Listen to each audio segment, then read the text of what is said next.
Each of us has a unique career story to tell. For some, these fly high like rocket launches. For others, they're more like the game of chutes and ladders, with advances and setbacks along the way.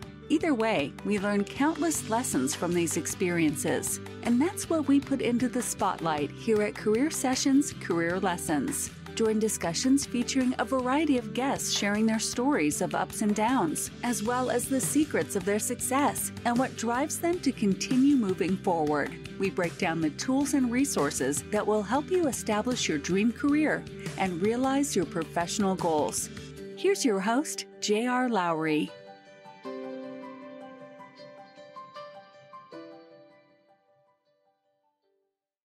Hi, I'm J.R. Lowry, and this is Career Sessions Career Lessons, which is brought to you by PathWise-io.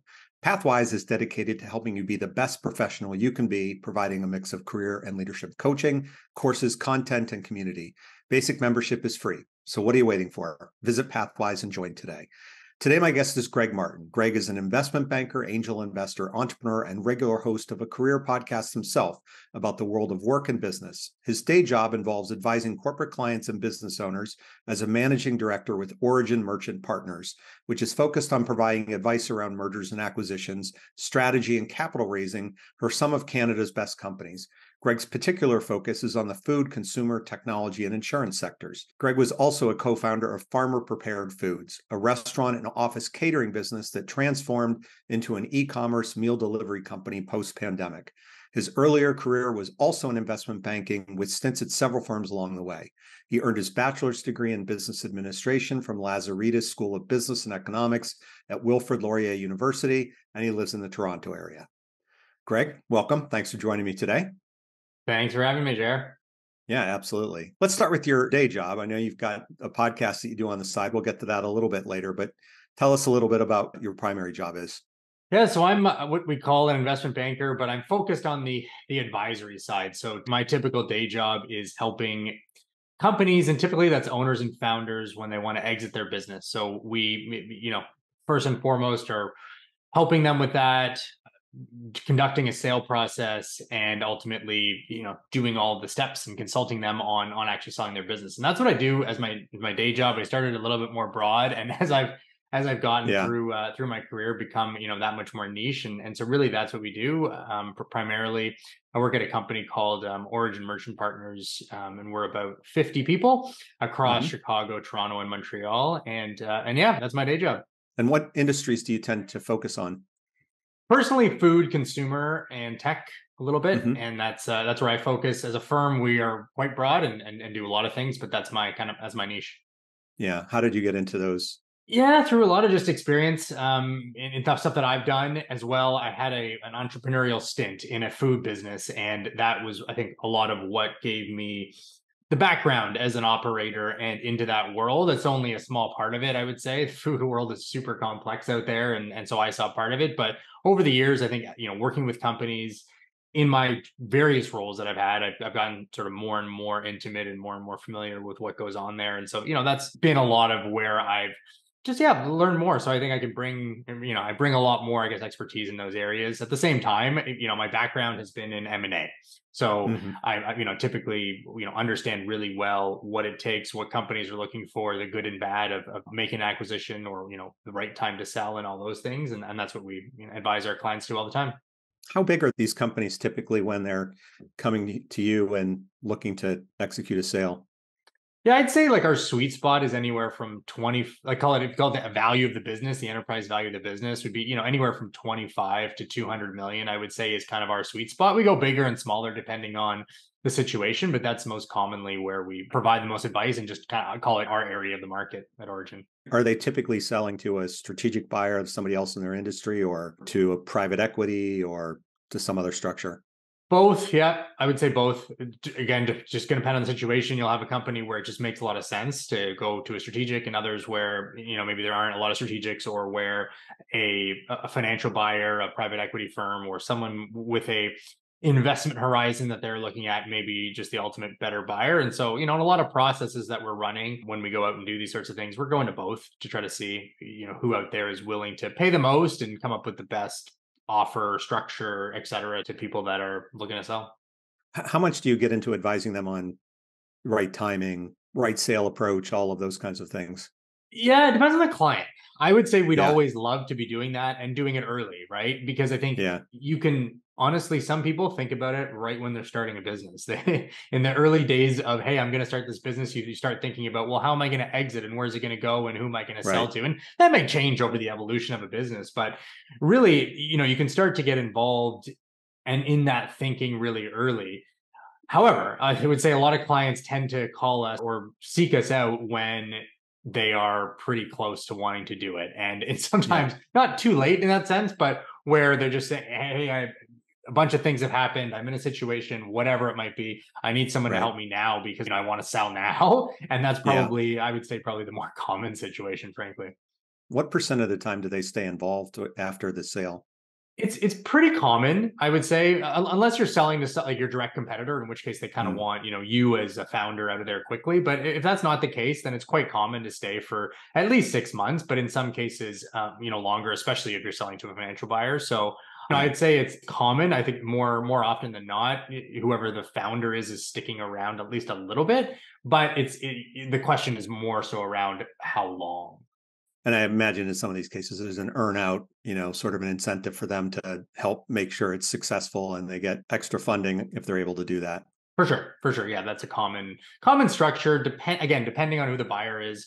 If there's a bit of a disconnect potentially, or the buyer thinks, hey, there's going to be a bunch of risk. Again, if it's an industry you know really well, it's your biggest competitor, you really understand what's going on, then potentially just saying a non-compete where, hey, you can't go Right. start a competing business tomorrow or within the next couple of years, but otherwise I'm going to be pretty covered, then that's fine. And that's very common. But if you've got a situation where again, a financial buyer or someone who's not less familiar, isn't operating in that exact same industry, then yes, they'll Yeah. probably think towards an earnout just to keep you involved as an owner or founder trying to sell their business.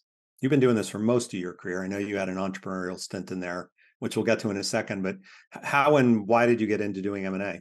It was my first job and I sort of Yeah. liked it. I was good at it and I just kept going. And that was part of the story. I knew I'd like finance. I sort of started in university thinking I would go along the accounting path and become an Right. accountant of some sort maybe and then decide however, and I sort of discovered finance all of a sudden and realized no, this makes more sense. I kind of like this better. It uses accounting but isn't sort of that all day long. And so I got into finance, found M&A because that was where I started working. And the challenge in investment banking is that where I started my career as an analyst, you're working very easily 80, sometimes 100 hours, sometimes more than 100-hour weeks. And so Right. for me, I had to mentally prepare myself for that and effectively tell myself, hey, I'm just going to do it for 2 or 3 years. Yeah. And then I hit the 10-year, 11-year mark. I hit the 10-year mark and I sort of looked at myself saying, what am I doing here? Now it's not 100-hour Yeah. weeks for all those 10 years by any means.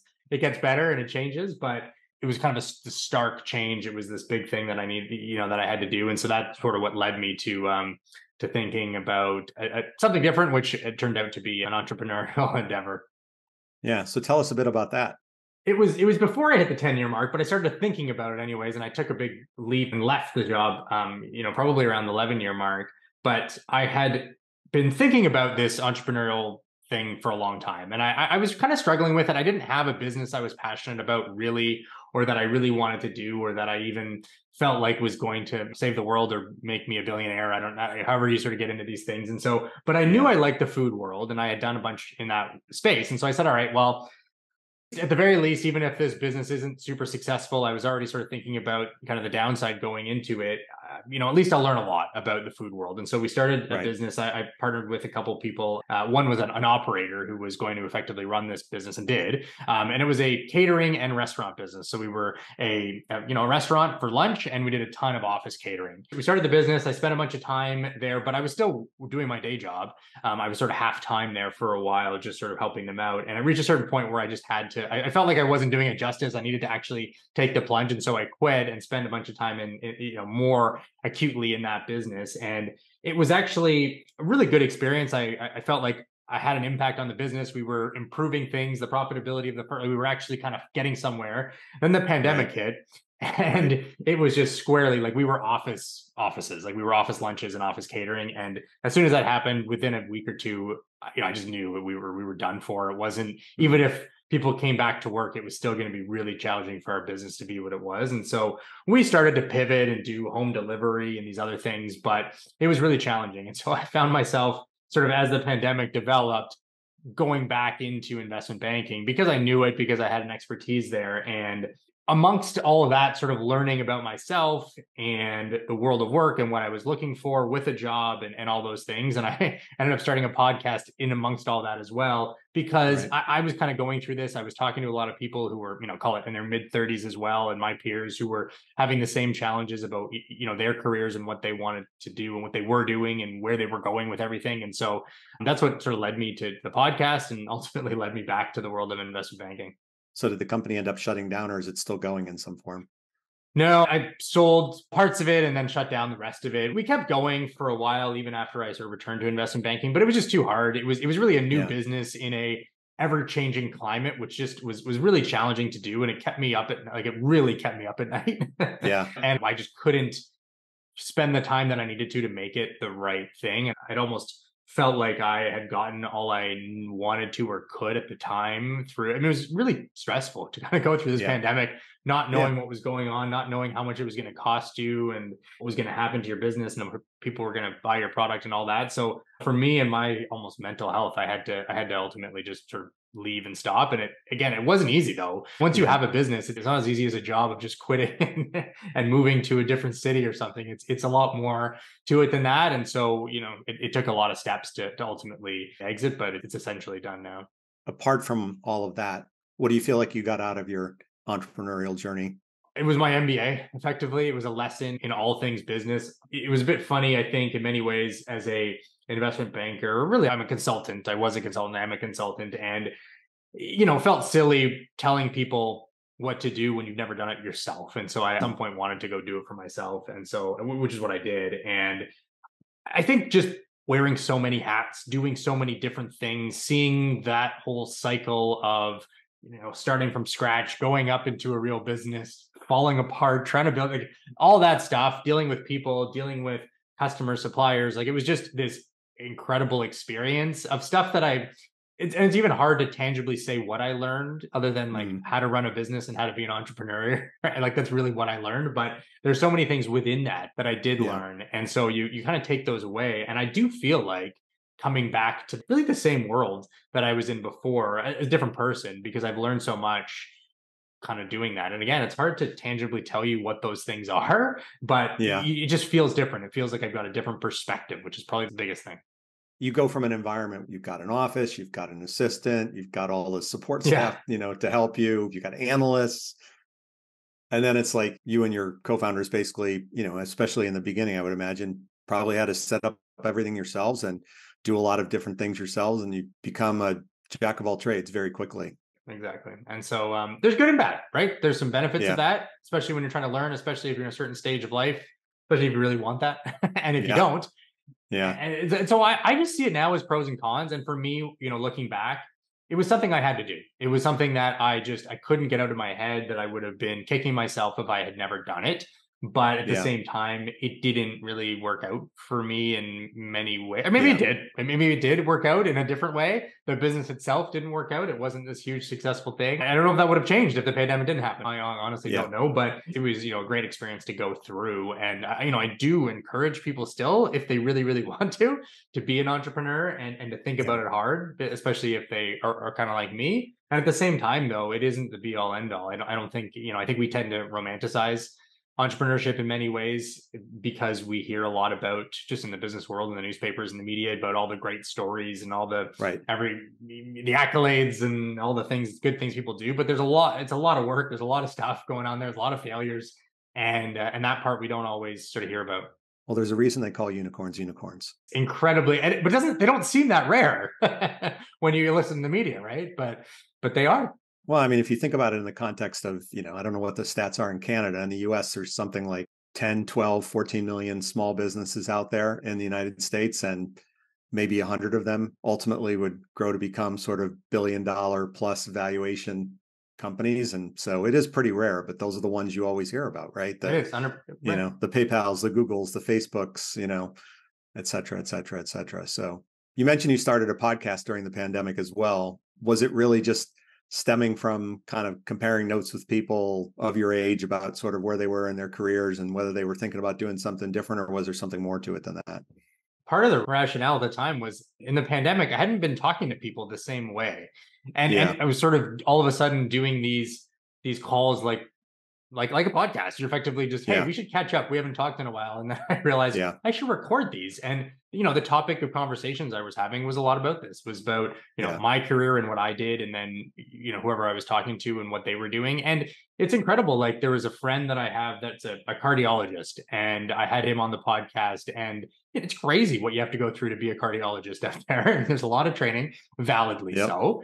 And Yep. I hadn't really, a good friend that I've known for 25 years, never talked to him about it though. And so just to sit there for 45 Yeah. minutes or an hour and pepper him questions was, I think, really helpful, not only for me, but I think for people out there trying to figure out what they want to do. And it doesn't mean Yeah. you want to be a cardiologist, so you're going to listen to him. It's anything, right? It's what is he trying to do and get out of his Yeah. job? How is he approaching it? How are the steps in his job as he develops and thinks about his career and all that and those things? And so I've de facto, I think, through doing all these interviews, become a bit of you start to develop opinions, and I don't call it a career expert, but something along the way where I'm headed there. Yeah. Because you get, as you get more senior in the world, I think you get asked more and more often for advice. And so I figured, let's record Yeah. some of this advice and help young people and people who may be struggling at any time, given time. You can do it when you're 40 or 50. You can be struggling with your career. I never claimed to have it all figured out, even myself. And so, just having those conversations, I think, is the idea. So yeah, it's called Yeah. Lifetime at Work. And it's just, an interview every time with a different guest about their job and their career journey and what they get out of the working world. I would say my starting point was very similar in that, I just have always been curious about kind of how people have made the career decisions that they have and what they've learned. And, I described it to people that I work with one day as we all kind of talk to people that we don't work with. I'm just doing it in a structured way and Yeah. recording it and releasing it for other people to listen to. But as you say, I mean, there's a lot of people that I've had on who I've known for a really long time, some of whom I've gone a really long time without talking to. And it's fun to catch up, but you also, really get a much deeper sense for kind of what their path's been like since, they finished school or whatever. Yeah, it's what we focus on. It's what we do. That's why I call it Lifetime at Work. We just, it becomes our lives, right? It's so much. We have all these other Yeah. things about our lives. We have family, we have personal, we have hobbies, we have all these things, but kind of I don't call it our work, but our achievements. A lot of our achievements, you can't dismiss them from being tied to work. So what's your mix of guests look like?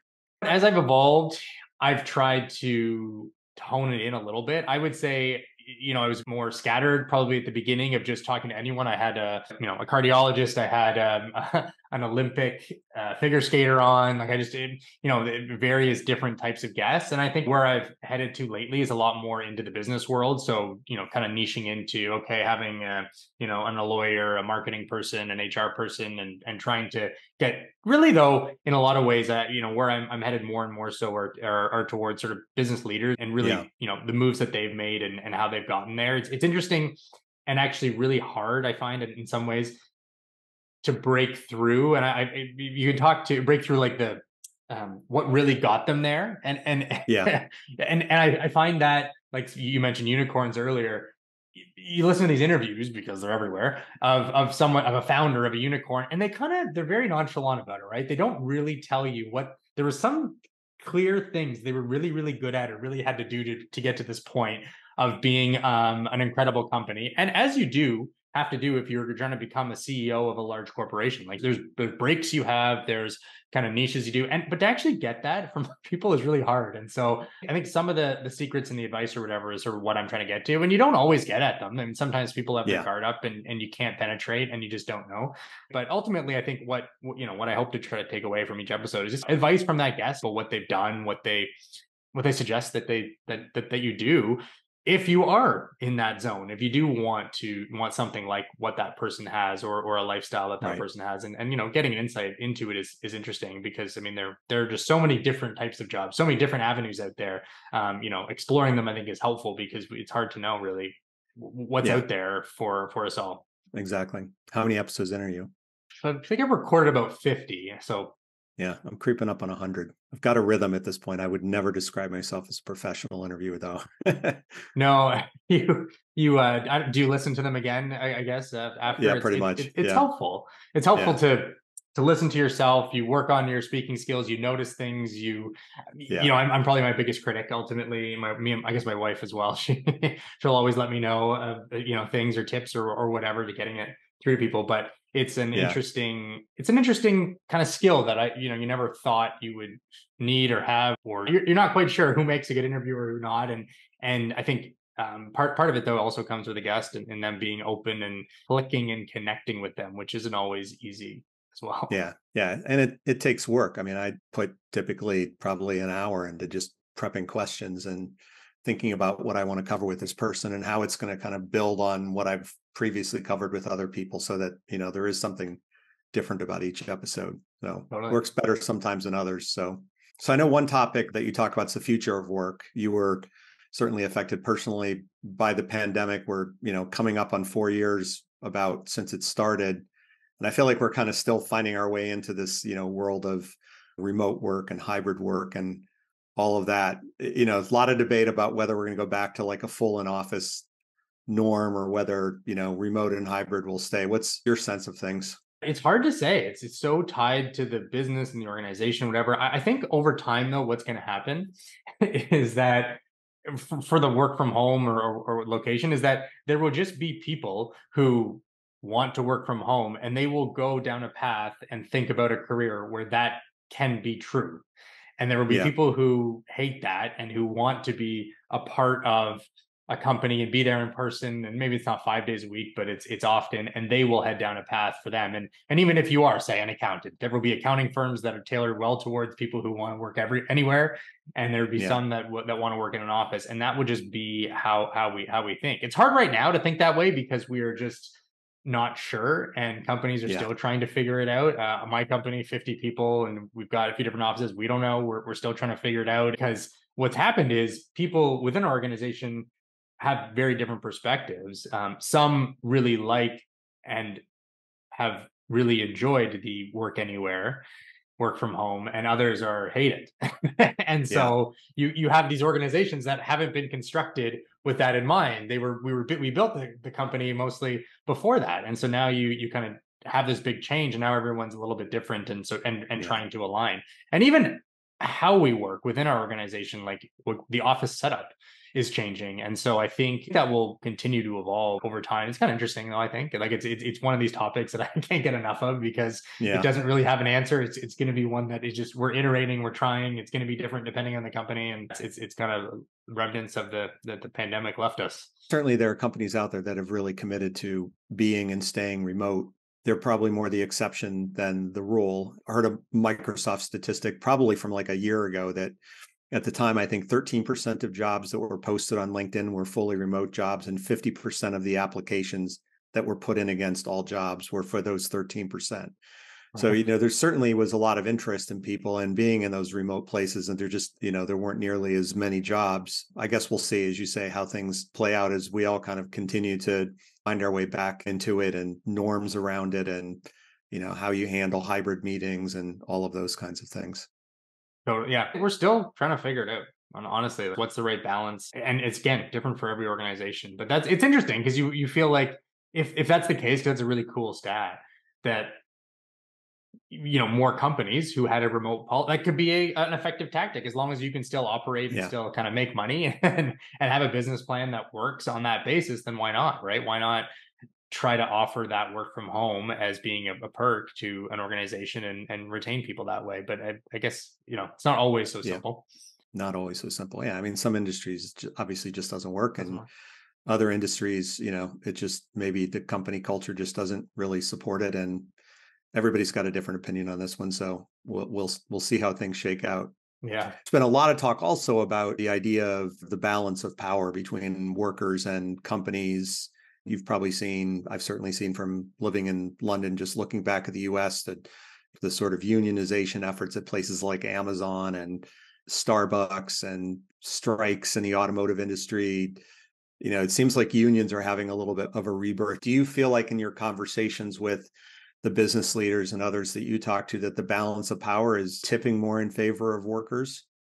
Maybe. And part of the reason I think is going actually back to some of this work from home situation where you'll have a leader who says, no, we need to get back in the office, and then the people just don't do it. Like they are perfectly happy to just wait it out and Yeah. and not go into the office and see what the punishment might be, if any. And so I Yeah. think, it just kind of does show a little bit of that shift. Now, I mean, when push comes to shove, maybe the economy's just not bad enough. And Yeah. that, if you've got enough confidence that you'll just get another job, then fine. You've got power and you're not sort of worried about it. And then at a certain point where that kind of shifts, and it can be honestly, like it can be actual, it can just be the media, it can be based on job postings, whatever it is, Yeah. and industry specific, all of a sudden you feel like, hey, I don't have as much power as I once had. But for right now, it does. I agree with you. It kind of does feel like in a lot of ways, employees are dictating sort of more and more within an organization. And, I think it is in the best interests of the company, or a company, the leadership in a company, to think through, hey, how can we get these people on our side? Because they're obviously very important to the success of our organization. How can we be a team? Yeah. How can we be together? Gets to the culture of the firm and what you're trying to achieve. But again, easier said than done in many ways. I mean, there's a social contract that comes with work, but there's also a financial contract that comes with it. And probably both sides need to give in a little bit in terms of how this is all playing out post the return to office. And as you say, I mean, there's always an economic factor in it as well, right? If the economy is really good, then it's going to be easier to find a job elsewhere, and you probably won't put up with things in the way that you might if the economy is really lousy and you're just happy to have your job. But I think there is definitely something going on in terms of different expectations. And, that's a generational thing that, right now it's Gen Z, it was millennials before that, and then Gen X before that. And every generation kind of brings a little bit of a different social expectation, and the world of work evolves with it. Right. And if it doesn't, then there's a little bit of rebellion. And if it does, then everybody kind of marches on toward the next generation. But Yeah. it's just not often. We had a dislocation in the global financial crisis. We've had a dislocation here with the pandemic, and those things tend to create some sorts of change in the way that that things work. For sure. Becomes very big in your life, and mixes everything up and makes you try to figure out where you Yeah. are. University education is probably another topic that at least I think more often about. I mean, it's really expensive to go to school. It used to be that it was sort of common wisdom that, if you wanted to get ahead in the world, you really needed to go to get a university degree, that there was going to be a massive difference in terms of your sort of lifetime earning potential if you did go to school or didn't go to school. But school has gotten more and more expensive, and again, in the US, you've got, kids leaving school with six-figure, loans to pay back. Over here in the UK, there seems to be more of a move to create apprentice type programs that are aimed at kids who don't want to go to college, right, or to university.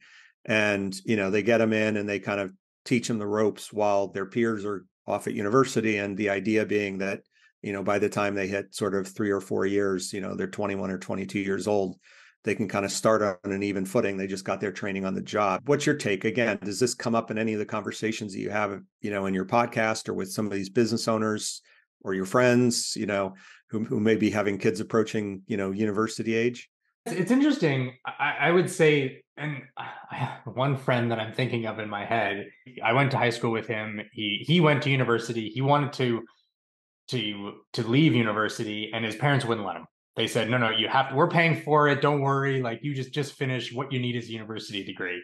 And, my advice to him at the time, which I still think was good advice, was he was great with his hands. Like, he loves building anything, home renovation, like just construction in any way, but there was this kind of stigma of the group that he was in, or from his parents and from whatever, that he shouldn't do it. And so I think he didn't. He kept going with university, and then out of university got a completely different job, and never went back and pursued any of that. He does a lot of stuff around the house, but doesn't today. And I think that, for some reason, to me, there's just been this disconnect around, we just, as parents, as people, we just sort of feel like, or as elders, maybe, we just sort of feel like that the job of someone who is doing something manual labor-ish, or it doesn't even, you could be owning the company that does this, whatever it is. There's just something wrong with that, or there's something that's not shouldn't be my, my offspring for whatever reason. And I think that I don't know, it's a hard thing. I think we sort of have to get over it a little bit, because we do need those types of people. We do need those jobs. We do need a lot of people to build what the things are in the world. And it does feel like in a lot of ways, over time, they're kind of getting, lesser and lesser. So yeah, I mean, to your point on the cost of all these things, I think, it's a pretty fascinating one that is a whole separate podcast topic in and of itself, but just on kind of education and the cost of it. To me, a lot of education and higher university college education really seems to be the credential, the badge. And it's a lot of it's so much less about what you actually learn there, and it's more like, oh, you went to that, you went to Oxford or whatever it is, and that has its own badge. It's kind of like working at Facebook or Google or whatever. It's like you don't even it doesn't really matter. You have this badge, someone validated you, and rather than because it's hard to interview someone and really tell who they are, what they're about, I'm just going to rely on that that university that they worked at, or that establishment. So we do it out of convenience as hiring managers, and I don't know. Yeah, you would think that like we were saying before, that shouldn't last, or that shouldn't be ultimately in a market-based world economy job market, that that should be the case. But it kind of is, and it really is expensive. And I think it really is making it. I think it does make it challenging for people without sort of the means, who don't come from a background of that, to sort of compete with I think the same people. So I do see it as a kind of a problem, and a little bit of onus on us, those that are in the hiring decisions, to kind of be able to think through, and how do you offer jobs and opportunities for everyone.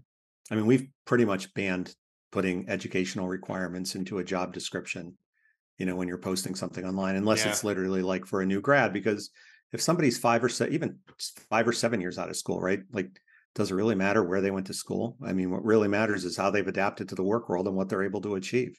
Yeah. But there is, back to your badge point, it's like, oh, you went to XYZ school. Oh, you worked at XYZ company, whatever the case may be. And it's sort of street credibility, even if, it's really a bad indicator in the scheme of things. One last future of work topic, artificial intelligence. Kind of hard to escape that one this year.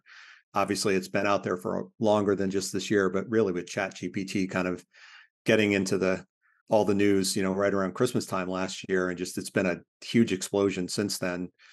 What's your take? I hear people talk about AI is going to take all our jobs. I hear people say it's going to revolutionize everything about the world in a positive way. Where are you on that continuum? It's hard for me to know whether I am just an optimist, or whether I've actually done the diligence required to properly assess this. I'm not sure. I'm generally positive, because I think that what we can hopefully allow AI to do, say in an office job, is to do the stuff that we don't want to do ourselves, the tedious stuff, the stuff that is just, I don't know, that we ultimately want to train AI to do instead of us.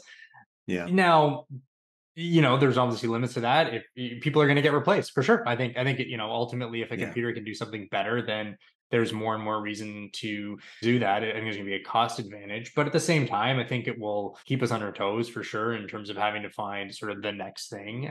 But yeah, I'm generally an optimist because of that. I think that it will make us more efficient. I still think we'll need people to do a lot of these things. I think that's been proven over the years as technology has advanced over the last 20, 30 years. And we've, it's become increasingly more and more. I mean, if I think about, people would have said in my career in investment banking, where you make, models in Excel now, but before Excel, these were done on pen and paper and in, little tables. And so, has that made it so that there are less people writing on pens and paper? I guess so, but it's also allowed us to do so much more. And so I think because of that, I'm probably an optimist, and I sort of see it as being more of an opportunity. So, people out there, the advice I'm giving them is just start learning. Like I spent probably 15 minutes earlier today on trying to figure out how, AI or, an AI program out there could help me with something. And I learned a little bit. We're not quite there where it can just, right Mhm. away, just do whatever you want and it's super easy. You do have to sort of figure out, okay, how do I use it to my advantage the best? And so that it's setting myself into a routine where it's actually helpful. But I Yeah. do think we have to explore it and understand it. And I do think that those people who do and understand it at least will be better ahead because they'll be able to take advantage of it earlier and sort of recognize when it is either taking their job or helping them do Yeah. their job better. I mean, look, we've all been benefiting from artificial intelligence in different forms for longer than a year. It's crept into a lot of different products that we use. Siri, or Yeah. Alexa, would be like two really easy examples. But I do think it's going to be a dislocation for some people, right? I mean, the same way that manufacturing moving overseas was a dislocation, in the same way that workplace automation, was a dislocation. It just forces you to adapt, right? And I think we're going to have another one of those cases where people are going to adapt, and some people will adapt well, and some people will struggle, and that's going to have social consequences that come with it, and we just are going to have to work through it. But it's hard not to see the many benefits that it could also have, just in terms of being able to make things easier, identify problems more quickly, all the things that it's already being used for. Yeah, no, I mean, to your point on the future of work, and no, that was the last question. I think that the future of work is being that much more nimble. We've had so many different types of jobs. I think that idea that you can go to school, learn, one set of skills, and then do that job for the rest of your life. I Yeah, don't know if that's going to be the case anymore. And it no, may be that you doesn't necessarily mean that you have to go to school every 10 years to learn something brand new. It just though mean you have to pivot a little bit, that you're going to have to yeah, get into a different field. You have to learn some new skills, and that that is the way that work is going to be, and that you've kind of got to be on your toes and aware of it. You can't just sit there and hope that you're going to retire yeah. before you'll need to learn something new. All right, we talked a little bit about the future of work. Let's spend a few minutes on the today of work. I know you talk to your podcast guests about how to navigate today's workplace. What do you hear from them, about the particular challenges in today's work world? Yeah, there's a stat which I don't have it very exact, but something like 67% of people are unhappy in their job of some sort. You do these sort of surveys out there, and that's the reason why I do the podcast, is really to try to flip that Yeah, number, maybe potentially upside down, and see if we can get more people sort of liking their job. Because through that experience that I mentioned to you about myself, I really did go through a bunch of, hey, I hate this, hey, I love this, and just yeah, learning about myself and what about work was key for me, I think. And one of the big takeaways I had was people. I had no appreciation for how much the people around me every day sort of mattered in making my day and my job and what I was doing important. And it almost to the point where, like, I actually think that it actually is more important. Like,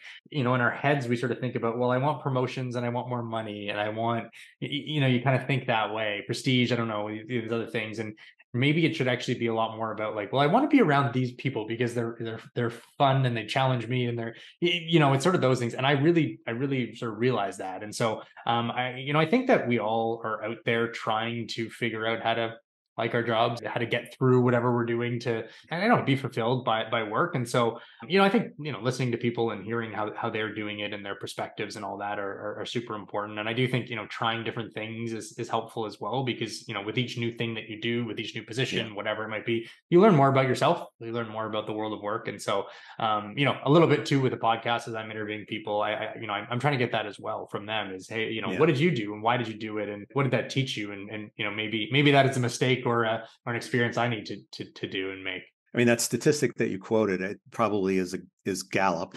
Gallup has been running sort of employee surveys for forever and ever. And the statistic that you hear is that only 30% of people, these are Americans, are engaged at work, which is, sort of the opposite way of saying what you were saying a second ago. And what's crazy is that it's been like that for decades, right? It's Yeah. been roughly flat at 30% for decades. And you just think, like, man, for like a generation, basically 70% of people go to work not engaged, which just feels pretty awful. And, you wonder, like, how do you change that dynamic? I mean, it's, all the things that have happened in the work world, good and bad, it's been roughly flat at that level. And I can't imagine spending my whole career going to work, not being engaged and excited about what I'm doing. It would just make life really tedious. And, that's part of the reason I got into doing some of this stuff as well, is to try and help people kind of figure out what's going to work for them.